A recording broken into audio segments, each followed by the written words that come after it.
Welcome to the Urban Complex, a system of interrelated, emotion-charged ideas, feelings, memories, and impulses. This name takes the definition and lays out what a listener should expect. A podcast where ideas, feelings, and memories collide, leading towards meaningful change. I'm co-host Chris Richardson. Please enjoy the journey with the Urban Complex. Smarter cities for a stronger tomorrow. All opinions by Chris Richardson, Dominic Papa, and podcast guests are solely their own opinions and do not reflect the opinions of Arizona State University, the Arizona Department of Education, or the Arizona Commerce Authority. Any endorsement of or messages from sponsors are solely supporting the production of this podcast. There is no relationship further than podcast purposes with any sponsor unless separately created with another entity. Enjoy the Urban Complex. Smarter cities for a stronger tomorrow.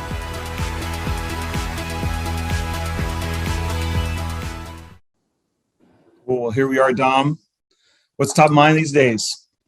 Well, it's got to be Halloween for me, man. Halloween's this upcoming weekend, and I live downtown Phoenix, and so it's been quite the fun watching people already walking around downtown in costumes and outfits, already kind of getting in the spirit. Again, it just kind of reminds you of what things were before last year, right? Yeah, that's a great point. I was watching, people probably tell you here to talk about sports, but I was watching a game and all the people at the bar, and it's, still a few days early and they're all dressed up, but and acting like there's nothing going on with COVID. So yeah, that's a good point.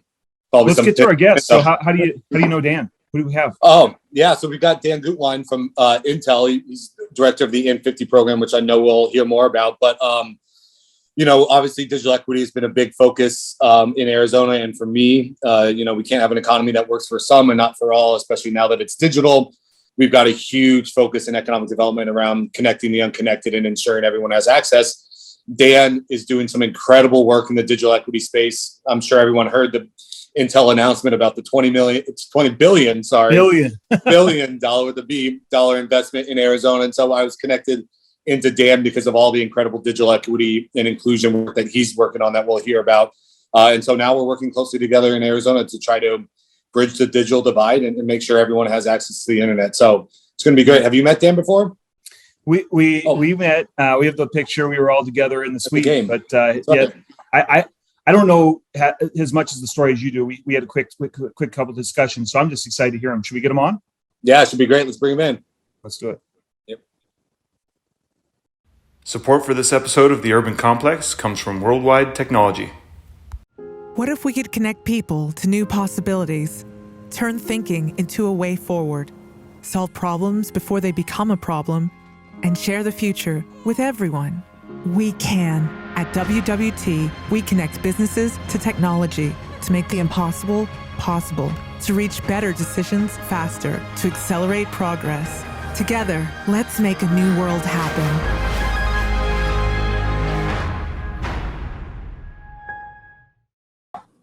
Dan, please let Dom and I give you a warm welcome to our podcast, The Urban Complex. Thanks for joining. It's good to be here, Chris. Thanks to you and Dom for having me. Yeah, that should be fun. I know that we got some time in over a little football, and so now let's dig in. Let the world know what you're up to. Before we dig into some of the most recent stuff, though, like N50 and your innovation, we found that our audience likes to know who our guests are. So just start a little bit about you. Let the podcast audience know what you want them to know about you. Just start there. About me? Yeah. Thanks, Chris. Dan Gutwein. I've been doing this, for like 30 years, which blows my mind. Just in the tech field, and no changes in that time, I'm sure. None at all, none whatsoever. No, I started my career off, just in the ad space and in the agency business, and realized pretty quickly on after college that there was not a lot of money to be made at my level in that space. So I moved into tech, and I worked for AT&T for a number of years in their networking group. I went off, did my own things, a couple little startups, and then I got pulled in by Intel, and I was going to work for Intel. My plan was to work for Intel for 2 years, and here I am almost 18 years later. But part of the reason is because I get to do really cool, exciting things at this company, and they've got a lot of really cool innovation arms that they're working on that a lot of people don't hear about, that I get to not only see but actually able to work on every day.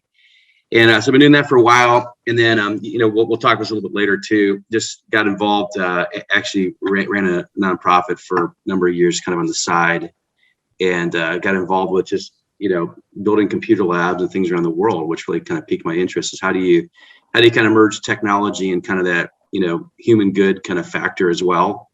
And I think that's what keeps me going. I mean, I love doing that and just seeing how, people's lives can be changed through what we do for a living, right? Yeah. Which is really cool. So yeah, I like to think I'm still like 25, but I don't know, man. I don't, Well, if you're doing it 30 years, that might be challenging, but maybe the math just doesn't add up, right? no. I love it. So that's a good background. So agent or, ad agency, then tech, then nonprofits. So, Dan, it's a podcast about smart cities. This is one of our most fun questions, is asking our guests what their definition of a smart city is and kind of seeing how their background kind of influences their perspective on smart cities. So we'd love to hear, what's your perspective of smart cities? What do you see is working? What do you see is not working?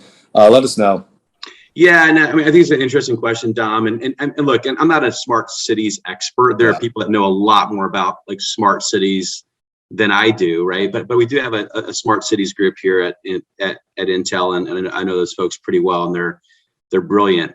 But I mean, think about like a smart city, right? It's this interconnected city, right? So you've got pervasive, kind of like wireless kind of technology. You've got open data that people can actually analyze and make decisions based on it. You've got security in there, so you've got devices that aren't doing bad things, right? You got some flexible kind of applications and monetization models, for the city.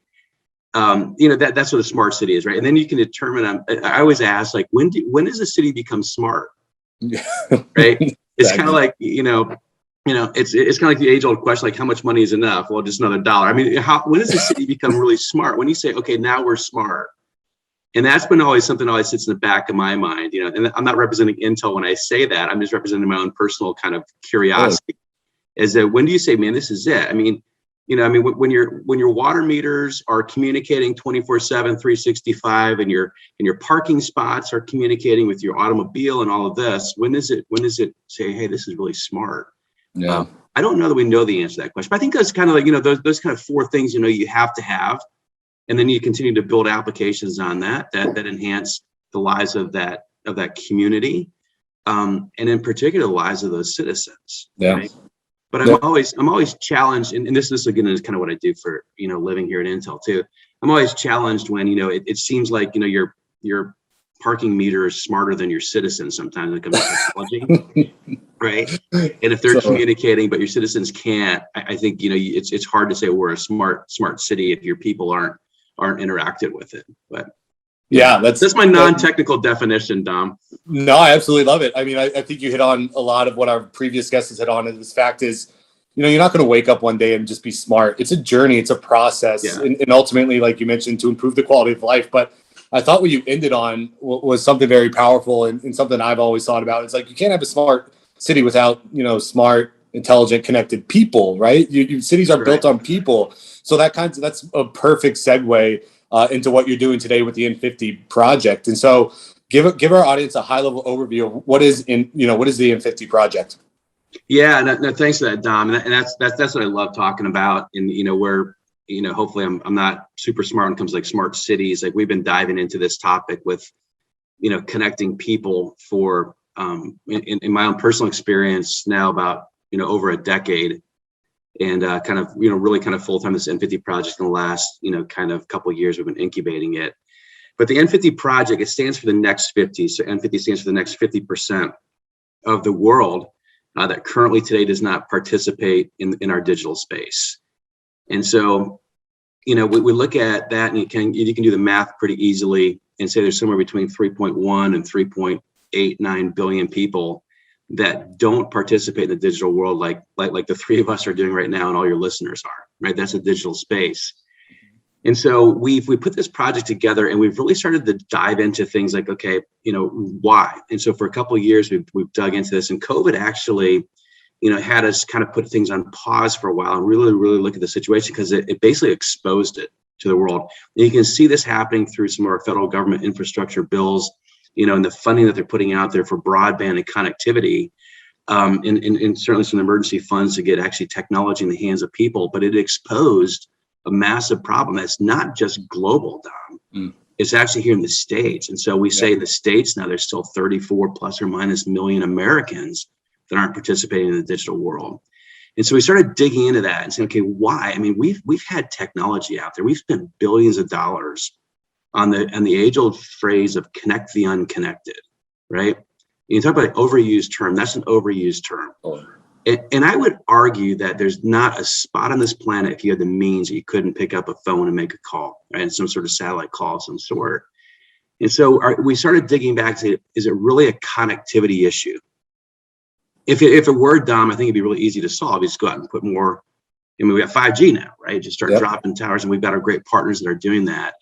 And so we worked with some folks like the GSMA who came back and said it's not so much a connectivity issue as some other issues. They actually project now that, I'm not the exact number, I think it's like 91 or 92% of the world actually has access to connectivity, but they, again, 50% don't use it.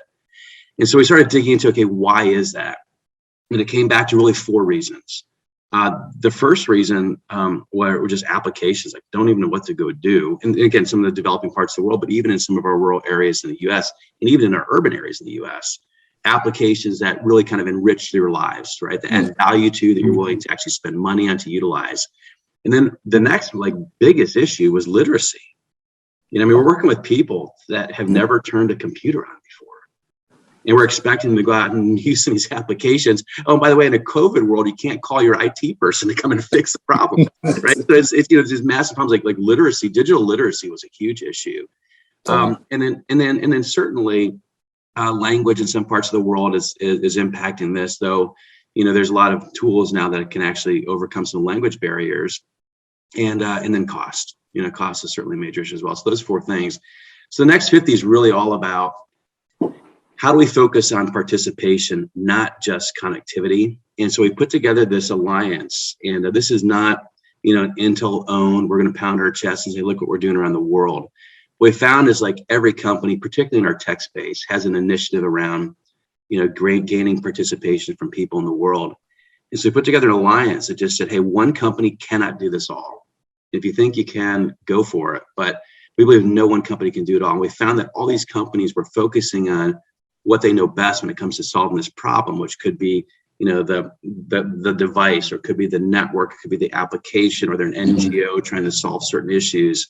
So we brought the Next 50 project together as an alliance of companies, cross-industry, tech, non-tech, you know, nonprofit, for-profit, private enterprise, and so on, and said, let's go solve this problem together in a holistic manner from an end-to-end solution to make sure we're actually driving real value. Yeah, that's absolutely incredible. I mean, it's such a powerful initiative. You know, I'm just excited to see you get it up and off the ground, and of course, then, you know, continue to partner with you here in Arizona. So let's dig into this topic of participation, because I think it's kind of new. It'll be new to a lot of our listeners, city managers, mayors. So, you know, this idea of, you know, people have access, but they choose not to maybe participate because there's not a reason to. Can you maybe provide an example, a story of this, of why participation in these human enriching applications are so important? Yeah, I mean, I can provide a ton of just examples and just experiences we've had with this as well. But, you know, people will learn how to use technology. They will get online and they will spend in what we would consider probably, you know, an unbalanced amount of their income to actually pay for connectivity if it adds value. If it adds value. And so, you know, I'm just thinking of a story. I can tell you a story back, and it's like probably 10, 11 years ago now. We were working with, through a nonprofit I was just kind of volunteering with. We're working through with FK Day and the World Bicycle Relief. Great organization, by the way. And we were working in an extremely rural area in southern Zambia. No power, no running water. I mean, certainly no computer labs, right? And we were doing this bicycle kind of drive with World Bicycle Relief and FK Day, and it's really cool. So after we did this bicycle drive, we decided we're going to go out. Let's just go ride with these bikes, right? Let's go check out the community. And so we ended up riding like for a couple of hours and came across this little hut. We had a little translator with us, and this lady spoke Tongan, which is a language there.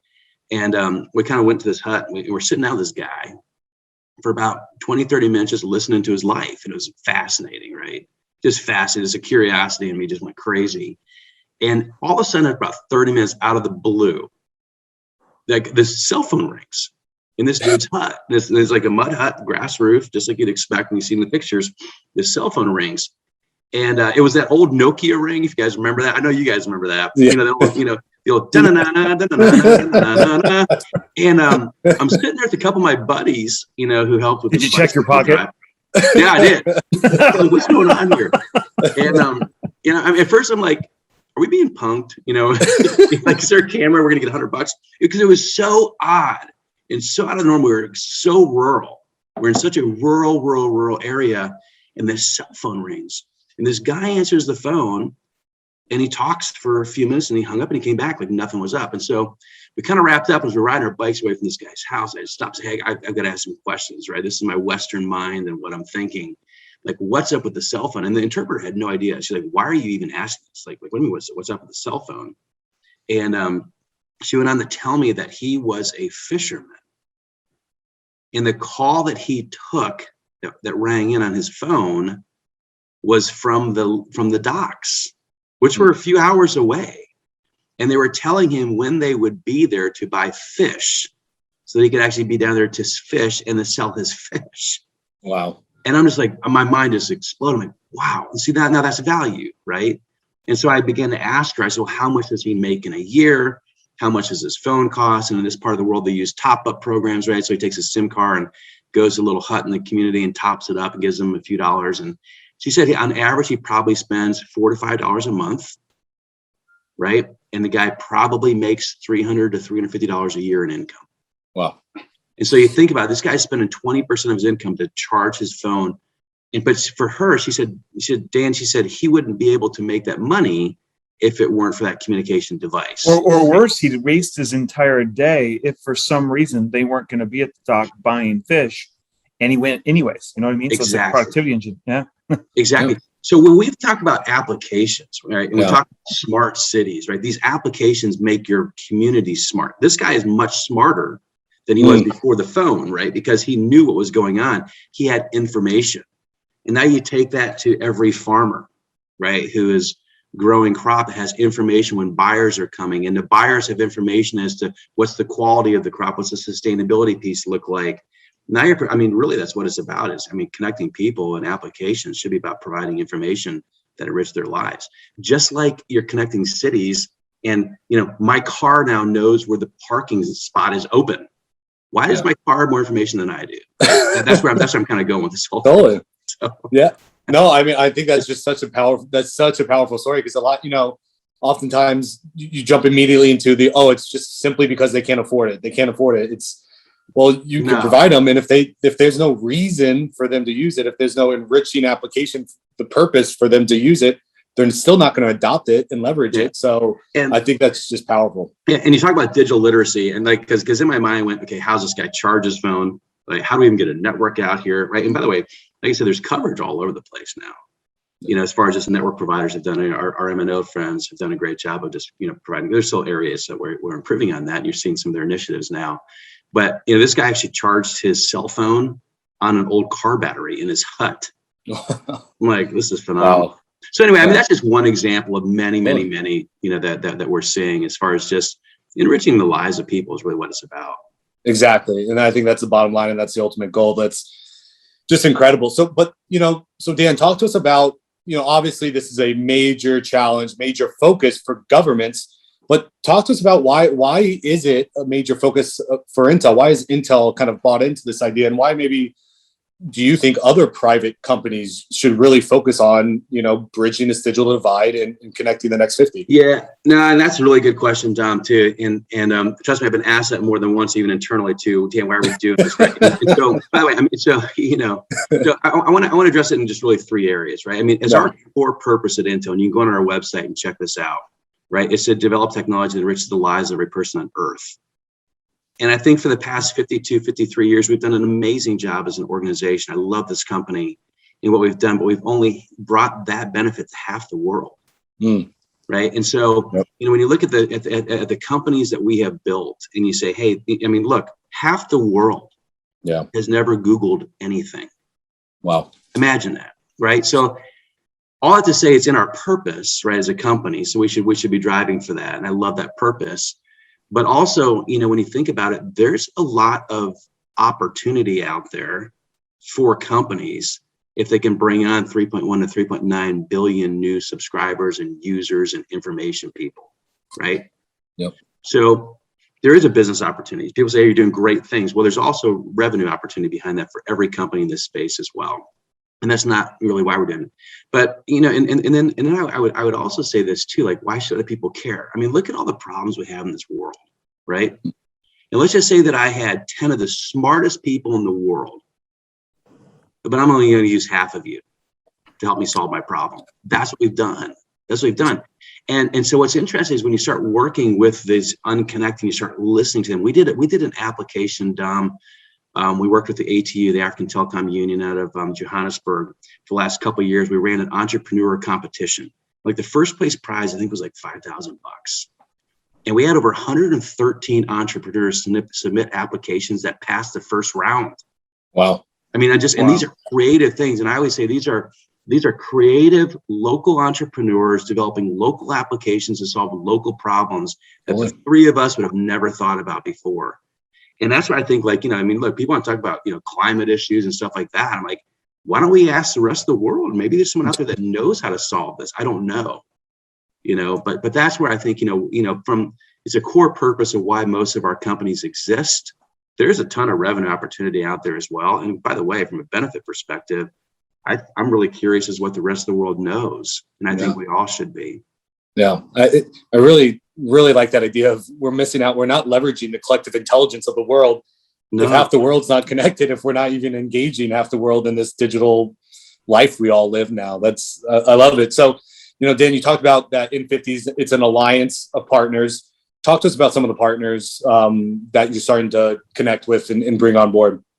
Yeah. So, and by the way, Dom, we launched this maybe 2 weeks ago. Yeah. Early days. So we have some great large companies, but large companies also have large legal systems. So we're asking them to sign an MOU. So it's kind of pending through that. So some of those I can't speak directly to yet, but they're right on the edge of any second now. We're in they give us the verbals, we're in. But some very large, technology companies and providers are joining this. Some decent MNOs. When I say that, your carriers, of the world. I'm hesitant to mention names because some of these agreements aren't quite done yet. Even some phenomenal academic institutions, that we've got that are joining or have already joined. So really, we look at it in 4 different pillars. You've got your public kind of space where you have to work with, in our country, obviously your states, your counties, your cities, your towns, municipalities. Thank you. And we also have NGOs, phenomenal NGOs we're working with that have amazing applications, anything from literacy, how-to an education application, healthcare applications, agriculture applications, entrepreneur applications. And then you've got, the private structure, right? Your tech companies, your non-tech companies. We've got fintech companies that we're working with. So I can't names like some specific names I want to, but what I'd ask people to do is if you go to the N50project.org website, within the next couple of weeks, we'll be announcing kind of our founding partners there, and you'll see all their logos. And I promise you'll recognize a bunch of those. It's a great organization of people. I can tell you this. Our goal is to have 5 plus or minus kind of partners on this by the end of the year. So we launched just in October this month. Our goal is to have 5 sign on by the end of the year. We've already got about 15. Awesome. Once again, the site is what? N50 project, so N50project. Projects. Okay. Yeah. Gotcha. And so everyone knows, like I said, that was kind of the site is still a work in progress. So you're going to see a new enhancement, new pages coming on as we get those developed. And one of those pages is our partner page, and we're waiting on a couple of big logos to. Well, given, I'm sure you've been playing this quite some time, and thanks for all the backstory. Hopefully, this isn't also a question you can't answer, but my hunch is with it now being public two weeks, where do you think you'll focus the first projects and pilots. Can you talk to some of that? Because I'm guessing that's what's bringing the people together. That might help. You know what? Oh, thanks. Yeah, thanks, Chris, for steering me in that direction. So we do have a couple of pilots we're working on right now, and I'll just throw these out there, and I can actually name some names behind this too. Okay. So we have a pilot we're working on in rural Zambia. We wanted to figure out if we can do this in a really rural area, we can probably do this anywhere. And so our goal, by the way, at the N50 project is to create blueprints down that you guys can use, your cities can use, and say, here's how we can go do it. And it also brings in the applications around it as well.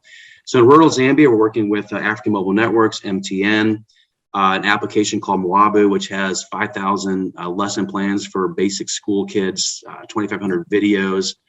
Dell's a big partner in that particular space as well. Virtual doctors from a healthcare perspective. And we put together really, kind of a really cool architecture, Chris, where, we'll create, put some of these applications at the edge and create almost like a private network for the community where they can access some of these applications for free, right, to become digitally literate. And so that's a pilot that will actually be installed this quarter. And we'll measure the participation increase over the next 6 to 12 months. And you can see videos and white papers on that.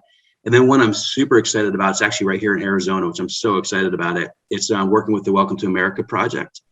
And so they've recently, they've got about 200 refugee families that they've settled.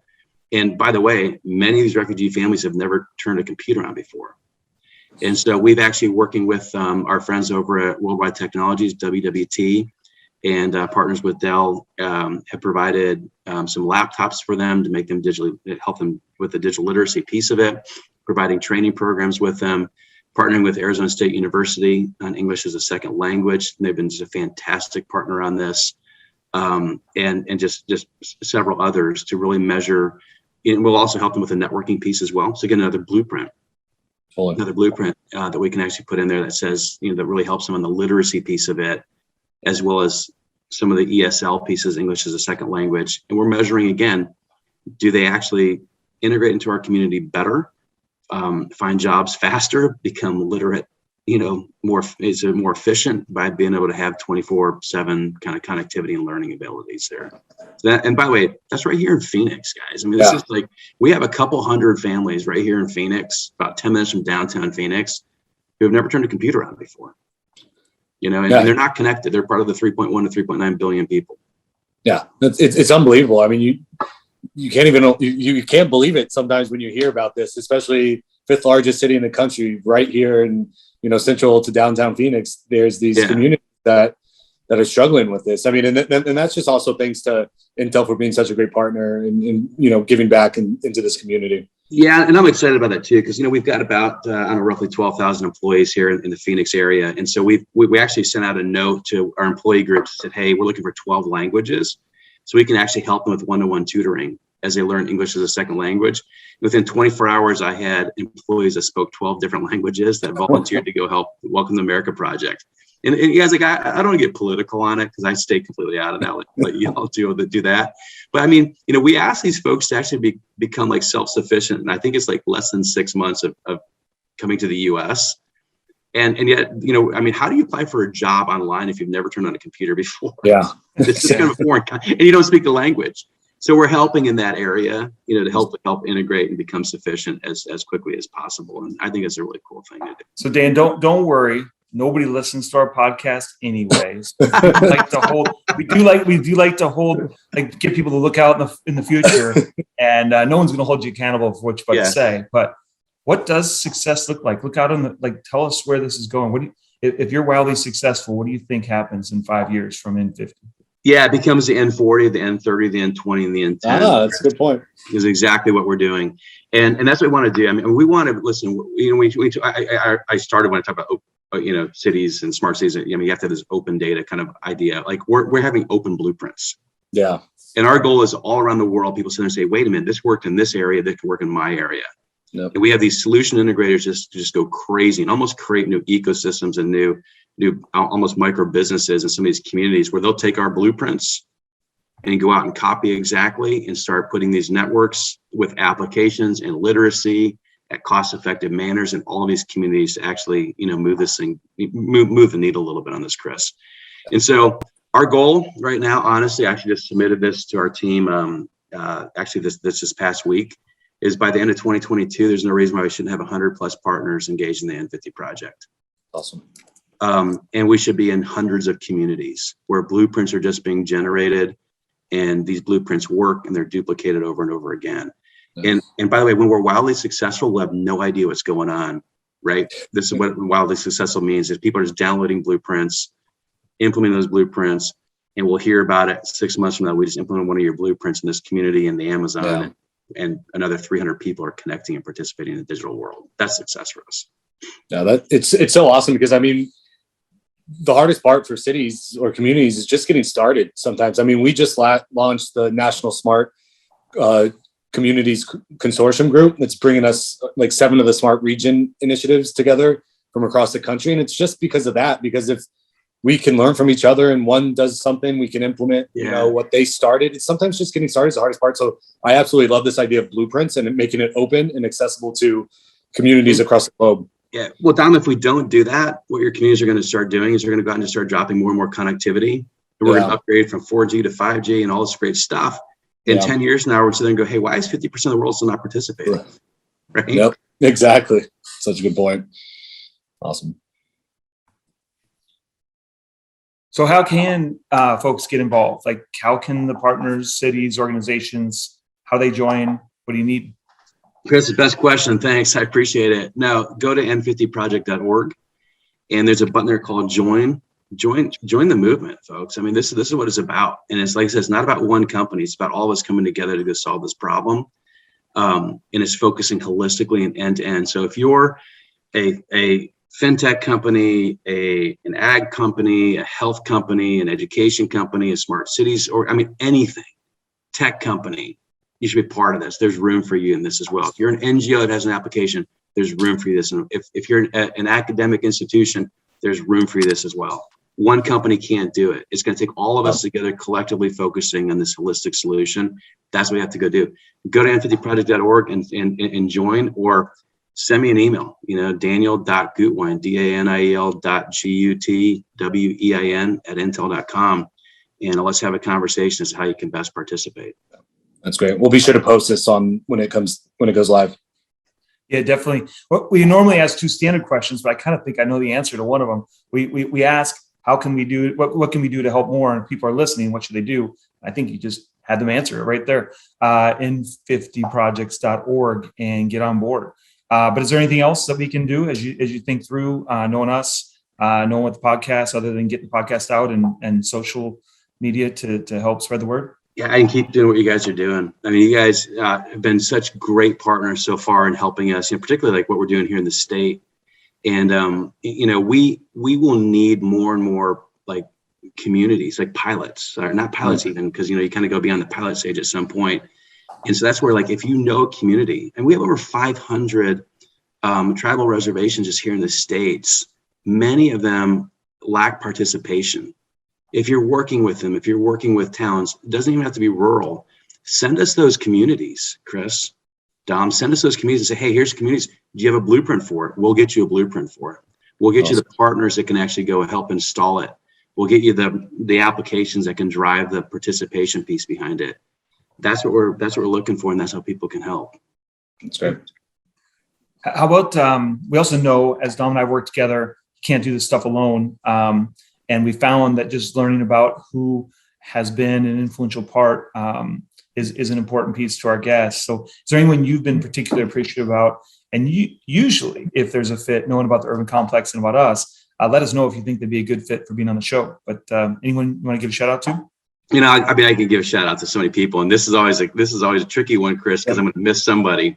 But wait, the 2 of you guys have been fantastic. And I think just your help and guidance and leading how do we form this has just been great as well. I'll tell you what else is interesting is Lev Gonick over at Arizona State University. When I first started this project about 3 years ago, I was researching just communities and connecting the unconnected. And this guy's name popped up, this Lev guy's name popped up. And this guy's interesting. He did this in the city of Cleveland, right? He's in Cleveland and has a great article. And I watched this entire kind of show on this, and it was amazing. And then I started researching, like, this dude's in Tempe. He's like 15 minutes from me. This is before COVID. And then I'm like, oh my gosh, he's, I think he's a CIO at ASU. And I'm like, he'll never meet with me. But I sent him a note and said, hey, here's this project we're incubating. I'd like some advice and direction. Can you help? And he's like, absolutely. When can you meet? And so I sat down and had coffee with him. And he was really instrumental in just helping us guide some of these guiding principles as far as, how do you make this open? How do you get people involved? How do you attract, participation pieces of it? And it was just fantastic. And then, all the work from all of our tech partners in this space that have helped guide us, whether it's a telco or our friends over at Dell, and just, how do we set this up to where it's attractive for people to join. I think I might know that love guy.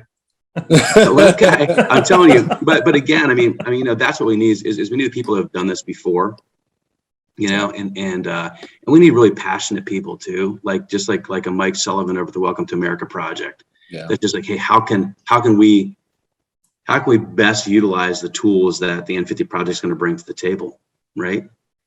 Exactly. Fantastic. So, and again, I mean, you guys, Dom, you seem to know everybody, and certainly in the state of Arizona, but probably in the West, and Chris as well, and just the resources you guys have brought to the table too, and your partnership has just been so good. Yeah. And I really appreciate even getting the message out on this podcast has been fantastic, guys. Thank you. It's been great. We look forward to making it a success and finally getting down to N1, maybe. It'd be awesome, wouldn't it? I mean, literally. The goal of this is to put us out of business. This whole project, exactly. Like we don't want to do this. We don't want to do this forever, right? It's got to start, working its way down towards the N1, and then it's like, okay, we're going to come on board. Right on. Well, with that, the Urban Complex gives a big note of thanks to today's guest, Dan Gutwein, Director of Incubation Projects and the N50 initiative, soon to be N40, N30, N20, N1 at Intel. Thanks for joining us. Thanks, you guys. Appreciate it. Thank you. Yep. See ya. The Greater Phoenix Economic Council, known as GPEC, was named the top economic development organization in the U.S. in 2020. As a data-driven regional organization, GPEC serves as a strategic partner to companies across the world as they expand or relocate to other markets. Over the past 31 years, GPEC has fueled the Greater Phoenix economy by helping more than 850 companies and creating more than 154,000 jobs. Leaders in Greater Phoenix are building the nation's most innovative and connected smart region through the Connective. This community-driven applied research model deploys technology at scale. For more information about GPEC, visit gpec.org. All right, Chris, Dan from Intel and the N50 project, man. What'd you think? Where to start? Wow, N50, bold vision. Here we go. I think what's interesting to me, being at ASU and knowing what their charter and mission are really critical, and hearing what Intel's charter, I think, is where this all starts. We create world-changing technology that improves the life of every person on the planet. And that's got to be eye-opening for them if 50% of the planet isn't benefiting, right? Because Intel's been around for a bit, even longer than Dan, who said he's been doing tech for 30 years. Intel, I think they've had over their 50-year anniversary. I could be wrong. But, and I think one of the things that resonated when I heard his 4 reasons that this hasn't happened. They don't know what they're going to do if they get connected. The literacy, computer literacy, someone never even turned on a computer, the language barriers and the cost. I think there's kind of a 5th one. I think part of the problem is for-profit companies, to make money, they don't want to invest in massive ways without a guaranteed rate of return. No. And I think the N50 realizes that there's so much benefit missing out on the world, but also, it's not a selfish interest, but there's also a way that if they really create this space and they really create things, the whole market's going to change significantly too. But it's just a much different cycle. It's a lot like what we've seen with smart cities. These are hard things to shift a city from an old model to a completely new model and change the way they look at who they're serving. And I think the same thing is happening for profit companies that are trying to reach new customer base. It's systemic. There's a lot of things that have to be done to reach them in ways. And that's what strikes me is that, wow, they're getting bold. They're going to make this happen. And hopefully Dan and Intel are the group that can pull it together, because we know from the things we try to do, it's definitely a noble cause and it can change lives. Yeah, I mean, that's such a great point. And I think I'm slowly starting to see private industry flip that mindset, because there's 2 ways to increase profit or increase market share is outbeat your competitors or grow the entire market, right? And so, especially with the likes of Amazon, right? You have half the population not ordering things online. That's a big market that you're missing out on. Or think healthcare, right? If people aren't able to access telehealth and health services online, that means they're going to come in, fill up your emergency rooms, fill up your doctor's office. Right? There's just such a benefit for so many sectors of our economy that everyone. Well, and really it can decrease the cost for everyone. If we leverage some of these new things. I mean, he talked about how COVID's changed the world. It's accelerating these cycles, but yet there's still kind of this lack of connective tissue for 50% of the population. And so, if you really want to get the economies of scale, you got to invest in a big way to make the shift. And he's right. Like, look at the U.S. government.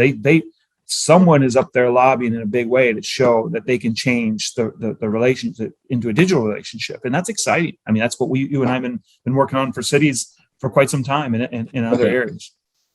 Yeah, there's just so much good stuff. There's so much I love about, Dan and the N50 project. Just some high level. I mean, there's the focus on human enriching applications, giving people a reason to participate, right? Because, hey, you've got a fiber into your rural household, but there's no reason to use it. Why would you use it, right? To be able to actually provide people with applications that matter to them, right, is, I think, a very important part that a lot of people aren't focusing on. And so that's why I think it's very exciting to see N50 really focus on what are the human enriching applications, education, health, remote services that are really going to drive people to adopt and participate in this new online economy. I thought that's incredible.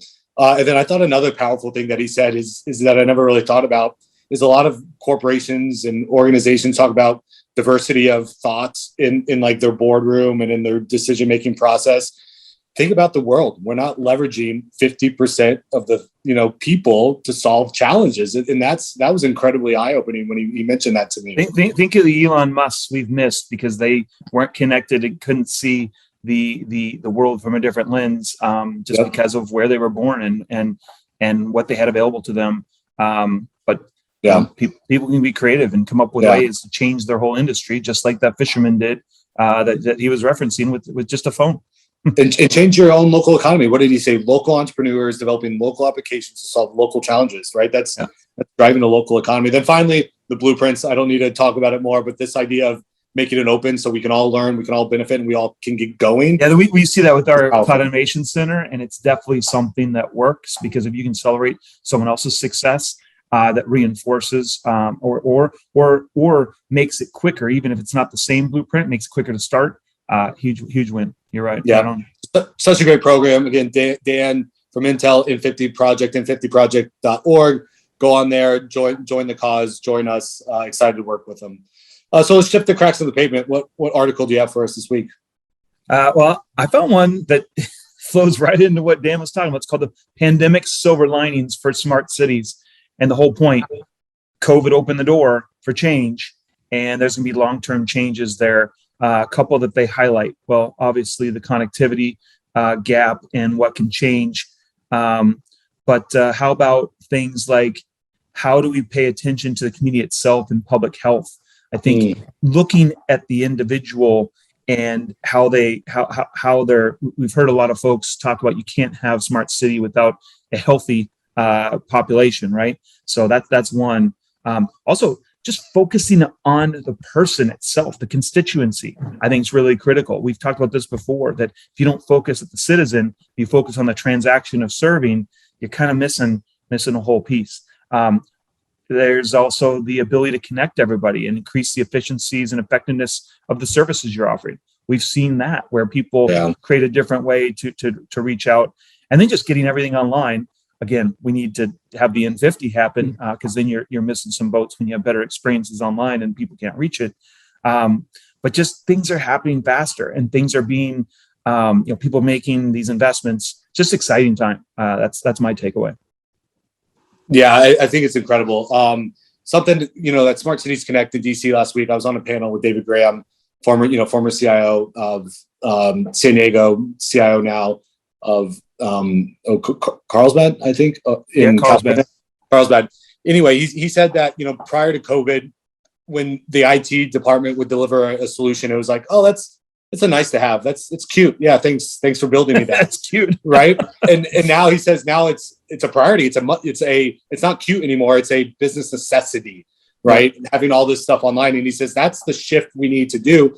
We can't have our business leaders say, oh, that IT solution was, oh, that's just cute. It's a nice to have. No, it's now a necessity. It needs to be in the conversation. I just thought that when you said, the pandemic has accelerated it, it's also shifted the mindset of people within local government, especially the business unit leaders, because of the necessity of it. Those with a vision, they now have a leadership view, and they can get people in. And if you can educate along the way, you can transform the city. And we see this time and time again. Yep. So it's a great article. I love it. Cool. All right. That's a wrap. Thanks for joining us. We'll see you next week. See you later. Thanks for listening to The Urban Complex. Smarter cities for a stronger tomorrow. Please find us on where you listen, Apple Podcasts, Spotify, or YouTube. We do love your feedback. Let us know if you have ideas for guests or questions to air on Cracks in the Pavement via social media. The Urban Complex is found on LinkedIn, Facebook, and Twitter. Or just shoot me an email, chris@theurbancomplex.com. Till next time.